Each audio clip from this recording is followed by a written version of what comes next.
everyone, welcome to Kick It, and this is new. So, first off, congratulations to Toe, Jam, and Earl for getting funded with over $500,000. Sadly, it seems the console port stretch goals were not reached.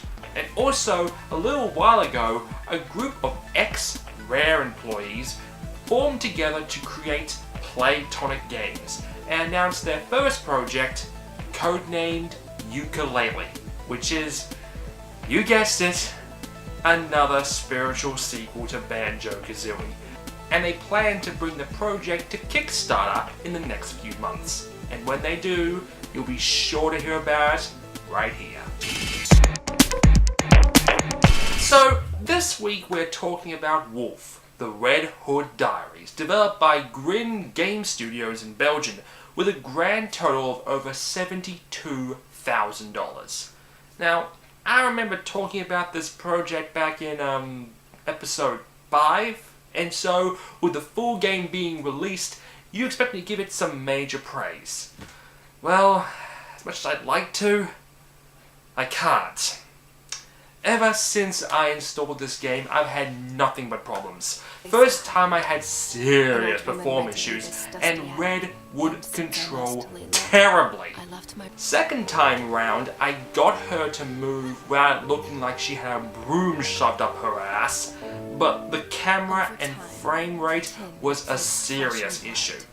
Now, for the record, my rig's about 2 years old, 8 gigabytes of RAM, an Intel quad core at 3.1 gigahertz I believe, and an AMD Radeon graphics card, so I should be able to run most games decently.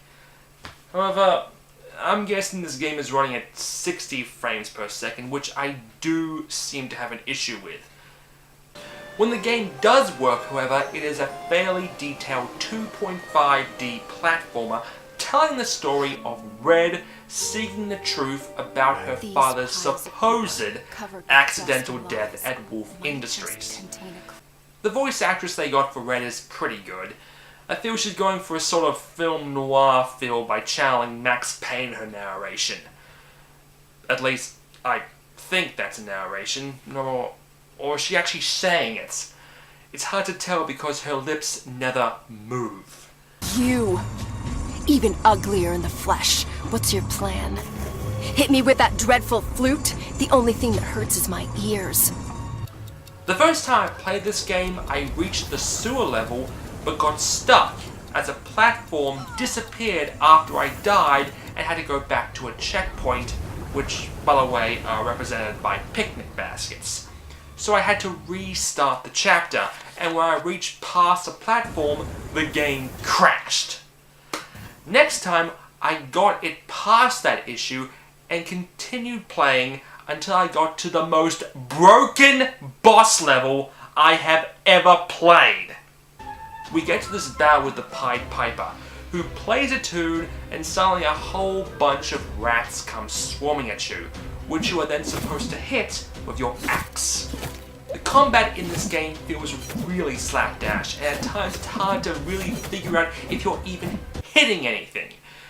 So after that, the Pied Piper lowers his platform, which you can then wail on him. The problem is, he is supposed to kick you off as he goes back up. But half the time, he doesn't actually kick you off, so you're stuck on it, and most of the time, you're insta-death. Even worse, sometimes you insta-death when you do get kicked off, leaving me screaming, "What the fuck killed me?" Since capturing, however, they have released an update which apparently attempts to fix certain issues, but they are blaming the fact that half the time, Red refuses to grab onto ledges on people's graphics cards. Right now it's going for $9.99 on Steam, but I would seriously recommend waiting till the issues are fixed and a Steam sale. And yet again, another game we can add to the We Want to Be Rareware pile. No problem with that. at least someone out there wants to be Rareware, unlike Rare themselves, introducing Freeze Me, a game being designed by Spain-based indie devs Rainy Night Creations. As you can see from this gameplay, the game seems to want to combine Banjo-Kazooie with Mario Galaxy. The character you're playing is called R, just one letter, and this game's unique mechanic is the ability to freeze objects and enemies for a short amount of time. This will prove to put a new spin on puzzle solving and such. Plus, the game looks really bright and dynamic, especially for a game running on Unity. They're asking for $15,000 and a planned release on both Steam and Wii U. You can get the game for as low as $15, with a $35 tier for early access, with a planned release date of November this year. Recently I came across a project concerning amiibos, and you know me, I love amiibos. I've got the entire collection. I've even got a gold Mario. No, really, I've actually got one. See? Oh, oh, my mistake. That's my finger. Directed straight at Nintendo Australia. Right, but this past week, a project was revealed on Kickstarter for collector cases for amiibos. It's plastic.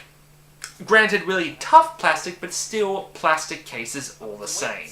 I mean, did this really need a Kickstarter for $2,000? Really? I mean, what about people who have already opened their amiibos? Like me. I mean, I'm pretty sure there already exists a company already producing similar products. But, you know what?